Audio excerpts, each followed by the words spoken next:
Oke, Assalamualaikum warahmatullahi wabarakatuh. Kita lanjut lagi pembahasan soal latihan utul nomor 31 sampai 35. Nomor 31.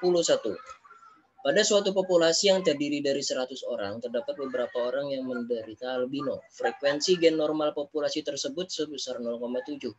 Berapakah jumlah penderita albino pada populasi tersebut? A 3 orang, B 7 orang, C 9 orang, D 27 orang, dan E 36 orang. Oke. Ini pakai rumus hukum Hardy-Weinberg gitu ya. Hukum Hardy-Weinberg gitu. Nah, apa itu hukum Hardy-Weinberg? Hukum Hardy-Weinberg itu menyatakan bahwa alel dan frekuensi genotip dalam suatu populasi akan tetap konstan dari generasi ke generasi tanpa adanya pengaruh evolusioner yang lain. Oke. Nah, ini ada rumusnya nih. 2P kuadrat. Ini nggak bisa kuadrat ya. Harusnya pakai pentap ya, tapi nggak masalah ya. P kuadrat. Jadi ini kuadrat ya, bukan P2, tapi P kuadrat. Ditambah 2PQ. Ditambah Q kuadrat. Gitu ya. P kuadrat ditambah 2PQ ditambah Q kuadrat.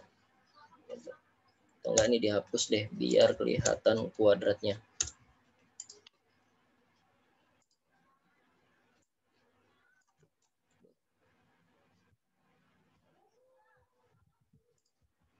P kuadrat ditambah 2PQ ditambah Q kuadrat gitu ya. Nah, itu sama dengan 1 gitu. Dan yang satu lagi adalah P ditambah Q itu sama dengan 1. Oke. Nah, ini ada orang albino. Nah, orang albino gitu ya. Kita tahu bahwa ada 3 macam tipe alel ya untuk orang normal, carrier, dan albino. Kalau normal itu biasanya ditandai dengan huruf A besar, A besar. Ini normal. A besar, A kecil itu carrier. Tidak normal tapi membawa sifat albino. A besar, A kecil itu albino. Oke.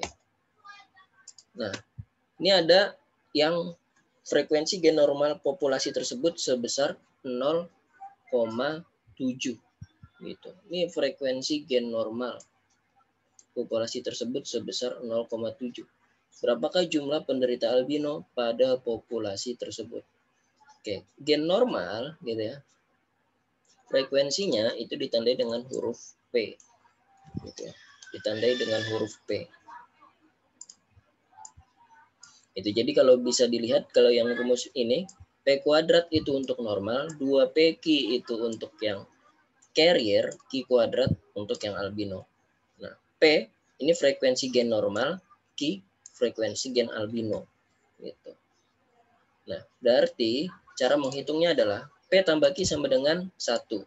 Berarti 0,7 ditambah Q sama dengan 1. Hasilnya adalah gitu ya.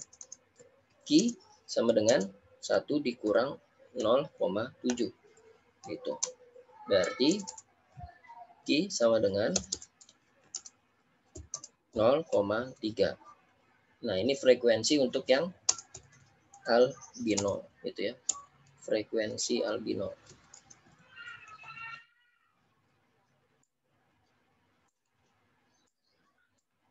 Oke, yang ditanyakan adalah berapa jumlah penderita albino pada populasi tersebut gitu. Nah, kita lihat pakai rumus yang tadi ini nih. Gitu ya. Q frekuensinya 0,3. Nah, berarti jumlah yang albino itu sama dengan Q kuadrat. Gitu ya. Q kuadrat berarti sama dengan 0,3 dikali 0,3 sama dengan 0,09. Oke, berapa jumlah orang yang albino? Berarti ini kita pindahin sini lagi deh. Kita lengkap sini ya, biar kelihatan. Oke, berarti sama dengan yang albino itu sama dengan 0,09 dikali 100. Hasilnya adalah 9 orang gitu. Nah, jawabannya berarti yang C. Oke, itu nomor 31. Lanjut nomor 32. Persilangan RCIS bunga ungu polen lonjong. P besar, P besar, L besar, L besar. Berarti P besar untuk ungu, L besar untuk lonjong. Dengan RCIS bunga merah, polen bulat. Berarti P kecil untuk merah, L kecil untuk bulat. Menghasilkan keturunan pertamanya F1, yaitu RCIS bunga ungu, polen lonjong. P besar, P kecil, L besar, L kecil. Gen P pautan dengan gen L. Apabila F1 disilangkan sesamanya, maka akan menghasilkan keturunan F2 dengan perbandingan fenotip. Oke. Nah, ini langsung aja kita silangkan ya. Apabila F1 disilangkan sesamanya, F1-nya ini nih. P besar, P kecil, L besar, L kecil. Oke, P besar, P kecil. P besar, P kecil. L besar, L kecil. Disilangkan dengan P besar, P kecil, L besar, L kecil. Disilangkan sesamanya. Oke, kita tentukan gametnya. Nah, ini ada nih tulisan gen P pautan dengan gen L besar gitu. Jadi gametnya itu harus ada gen P besar dan L besar. Oke, kita tentukan yang P besar, P kecil, L besar, L kecil. P besar, berarti ini adalah P besar, L besar, gitu ya. P besar, P kecil, L kecil. Nah, ini gametnya. Kenapa enggak P besar, L kecil, ataupun P kecil, L besar? Gitu ya. Kenapa ini enggak bisa kedua ini? Karena ini gen P pautan dengan gen L, gitu ya. Jadi P harus sama L besar, ya ini jawabannya, gitu ya. Dan maka mau tidak mau P kecil harus sama L kecil, maka ini gametnya. Jadi P besar tidak bisa sama L kecil, P kecil tidak bisa sama L besar, gitu. Nah ini kita tulis juga nih P besar, L besar, P kecil, L kecil, gitu ya. Langsung kita silangkan, gitu ya. Ini sama ini, gitu ya. Ini sama ini. Gitu. Kemudian ini sama ini dan ini sama ini. Maka hasilnya adalah P besar, P besar, L P besar, P besar, L besar, L besar, P besar, P kecil, L besar, L kecil, P besar, P kecil, L besar, L kecil, dan P kecil, P kecil, L kecil, L kecil. Nah, kita lihat ini warnanya apa aja. P besar, P besar. Kalau ada P besar, nah nih, kalau ada P besar dan ada L besar, ini ya seperti ini, maka ini bunganya ungu polen lonjong, gitu ya. Berarti ini ungu lonjong, gitu ya. Ungu polen lonjong. Nah, kemudian yang ini P besar. Oh, ini salah nih, salah ketik nih. Wah, maaf, salah ya. Kita ulang, coba kita ulang. Unduh. Unduh.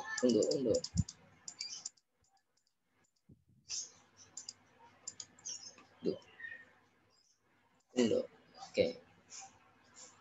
Nah, kita coba silangkan satu-satu dulu. Tadi salah ketik.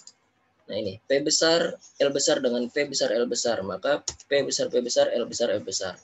P besar, L besar dengan P kecil, L kecil. Maka P besar, P kecil, L besar, L kecil. Oke, lanjut. Ini sama ini sama ini. Maka hasilnya adalah P besar, P kecil, L besar, L kecil. Lalu P kecil, P kecil, L kecil, L kecil. Nah, maka yang ini karena keduanya itu ada P besar dan L besar, ini warnanya adalah ungu dan lonjong gitu ya polennya. Nah, kalau ini juga ada ternyata ya, ungu polen lonjong. Oh iya benar ini. Berarti ungu loncongnya 3 gitu ya.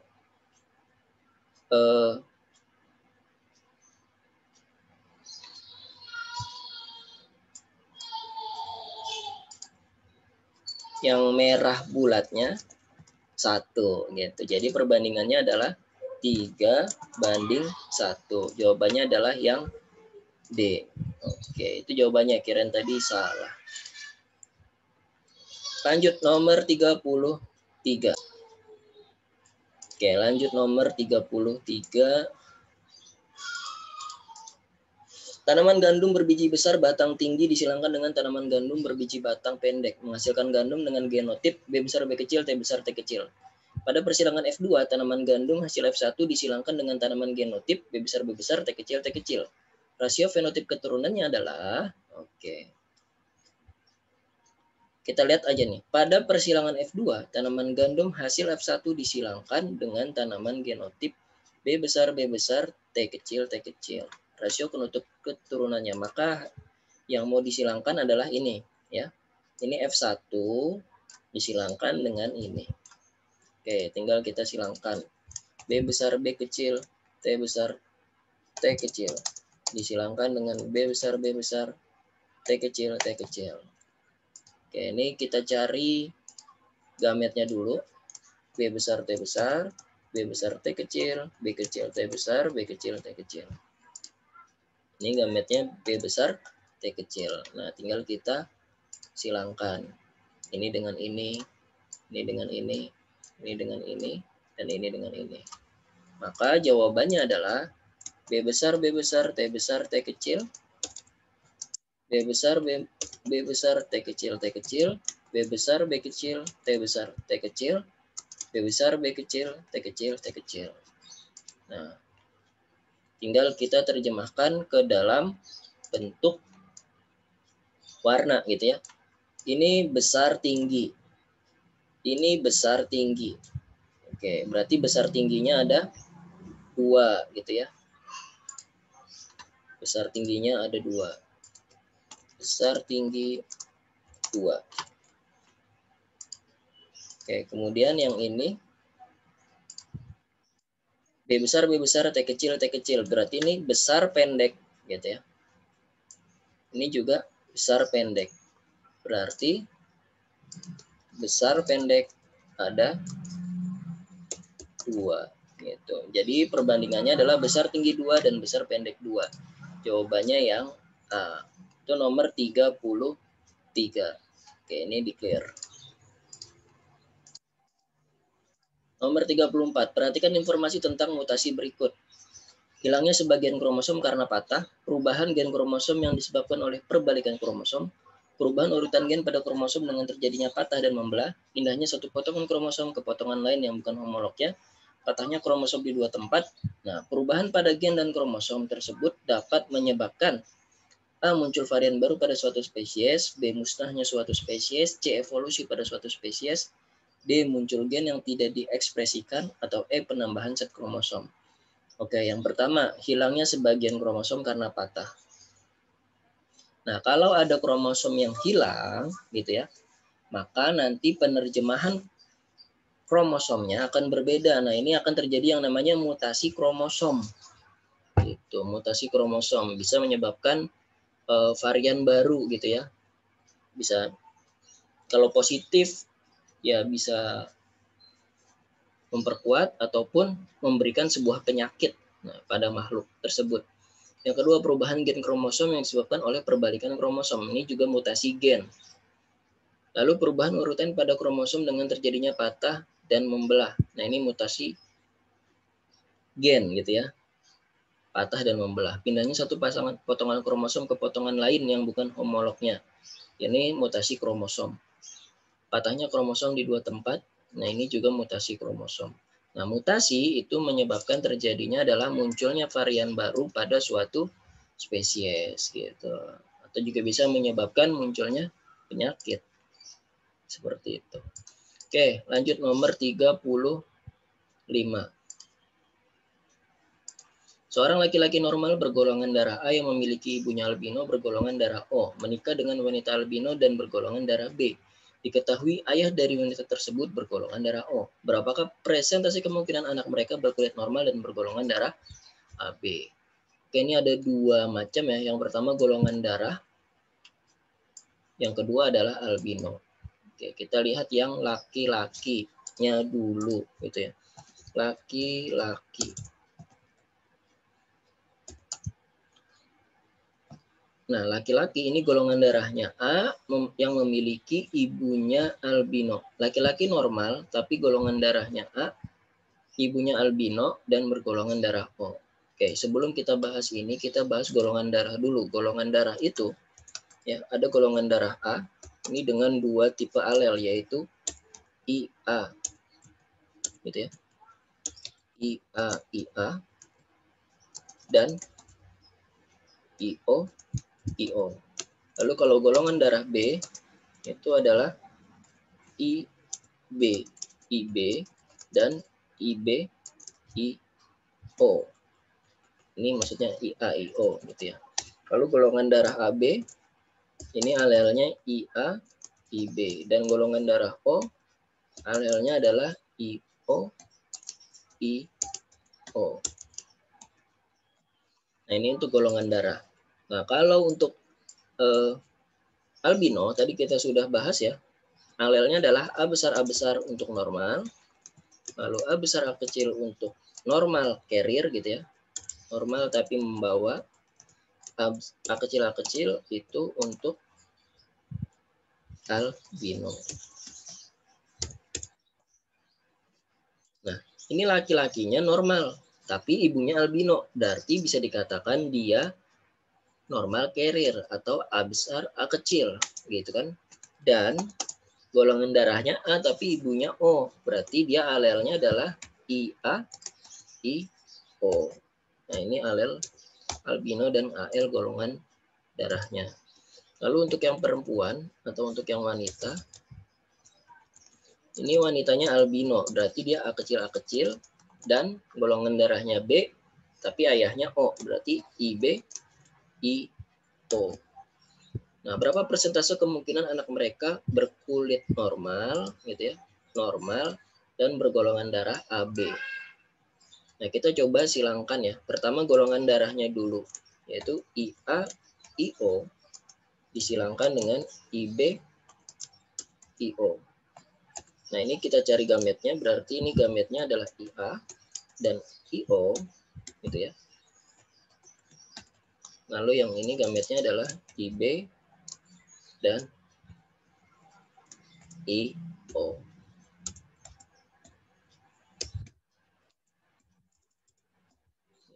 Nah, ini tinggal disilangkan. Ini sama ini sama ini. Gitu ya. Maka hasilnya adalah I A I B I A I O. Oke, ini yang pertama. Lalu ini disilangkan sama ini dan ini disilangkan sama ini. Maka hasilnya adalah I O I B I O, lalu I O I O.